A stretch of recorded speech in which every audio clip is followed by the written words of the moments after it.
રાજકોટ જિલ્લાના જેતલસર જંકશન ખાતે લોકો લોબી અને બ્રેકડાઉન સહિતની મહત્વની કામગીરી અન્યત્ર ખસેડતા તેમજ લોકો પાયલટ અને ટ્રેન મેનેજર સહિતના 72 કર્મચારીઓની બદલીથી ગામની આર્થિક સ્થિતિ પર પડી રહેલી ગંભીર અસરને પગલે રેલવેનો પ્રશ્ન ફરી એકવાર ગરમાયો છે।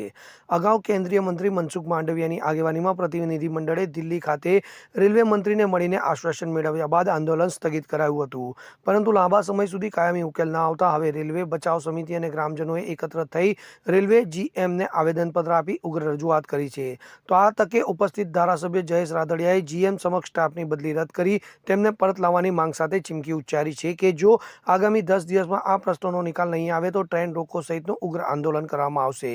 તો બીજી તરફ રેલવે જીએમ દ્વારા સ્પષ્ટતા કરવામાં આવી છે કે રેલવે મંત્રીના આદેશ અનુસાર જેતલસરની લોબી બંધ કરવામાં આવી નથી, પરંતુ માત્ર વહીવટી જરૂરિયાત મુજબ સ્ટાફમાં ઘટાડો કરાયો છે।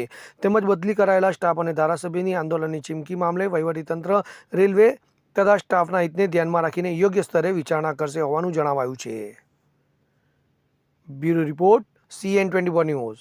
એ પાછા ચાલુ કરવા એ માગણી સંદર્ભે ઉગ્ર રજૂઆતો થઈ અને એકદમ કારણો અને તારણો સાથે જીએમ સાહેબ પણ સંમત થયા છે। જયેશભાઈની ધારદાર રજૂઆતો હતી, મનસુખભાઈ ટેલિફોનિક એની રજૂઆતો કરી છે અને એને સૂચનાઓ આપી છે અને અશ્વિની વૈષ્ણવ સાહેબને ત્યાં સૂચના હવે જુઓ દેશ દુનિયાની તમામ ખબરો તમારી આંગળીના ટેરવે। ઉઠાવો મોબાઈલ અને ગૂગલ પ્લે સ્ટોર પરથી ડાઉનલોડ કરો અમારી CN24 ન્યૂઝ મોબાઈલ એપ।